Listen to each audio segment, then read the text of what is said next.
कांग्रेस नेता मनीष तिवारी ने भारतीयों के अगवा होने के मामले में मोदी सरकार पर निशाना साधा है।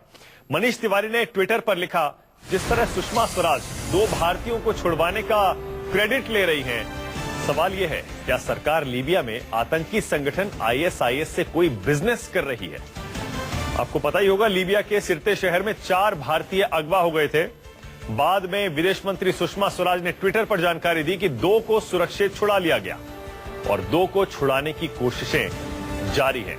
इस पर मनीष तिवारी पूछ रहे हैं, अगर आप क्रेडिट ले रही हैं, इसका मतलब आप आईएसआईएस से कोई डीलिंग कर रही हैं, कोई समझौता कर रही हैं। आपको दिखाते हैं मनीष तिवारी ने क्या ट्वीट किया है। खुशी है, लीबिया के सिरते में 2 भारतीयों को छुड़ाया गया। बाकी भारतीयों के लिए भी प्रार्थना करता हूं। उसके बाद अपने सवाल पर आए मनीष तिवारी। सवाल ये, सुषमा स्वराज जिस तरह श्रेय ले रही हैं, क्या भारत सरकार लीबिया में आईएस से कोई बिजनेस कर रही है? बिजनेस का मतलब व्यापार नहीं है, बिजनेस से मतलब क्या डीलिंग कर रही है, उनसे बातचीत कर रही है। पंजाब के 57 भारतीयों का क्या हुआ? चलिए अब आपको विदेश मंत्री का वो ट्वीट भी दिखा देते हैं, जिसके बदले में मनीष तिवारी ने यह ट्वीट किया। लीबिया में 4 भारतीयों को अगवा किया गया। मुझे खुशी है, हम 2 को छुड़ाने में कामयाब हुए। सुषमा स्वराज का ट्वीट है ये। उन दोनों के नाम भी बता रही हैं और फिर कह रही हैं भी कोशिशें जारी हैं। रमन कुमार और जानकारी के साथ जुड़ गए हैं। रमन, बड़ा अजीब सा है मनीष तिवारी का ट्वीट, क्योंकि आपको याद होगा पहले भी इस तरह उस इलाके में जहां आईएस का इतना प्रभाव है, वहां पर कुछ नर्सों को छुड़ाया गया था। तब यही बात सामने आई थी कि डिप्लोमेटिक एफर्ट्स थे, बैक चैनल टॉक्स थे, जिसके जरिए वो कामयाबी मिली थी। मनीष तिवारी क्या कहना चाह रहे हैं?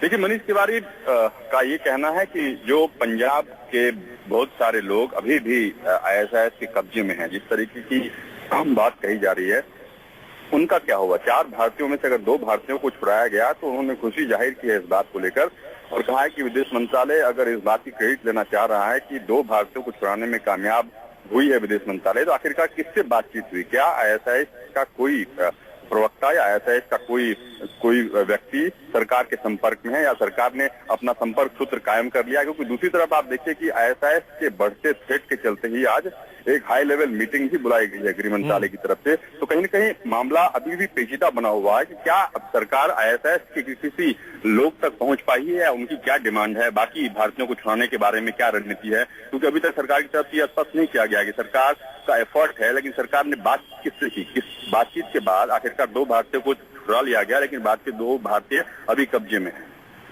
ठीक है रमन, हमारे साथ ही रहिएगा।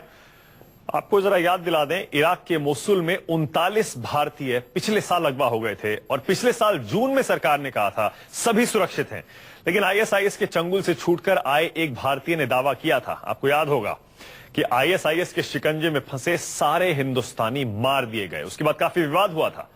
साल भर बाद भी इन भारतीयों के बारे में कोई जानकारी अभी तक नहीं मिल पाई है।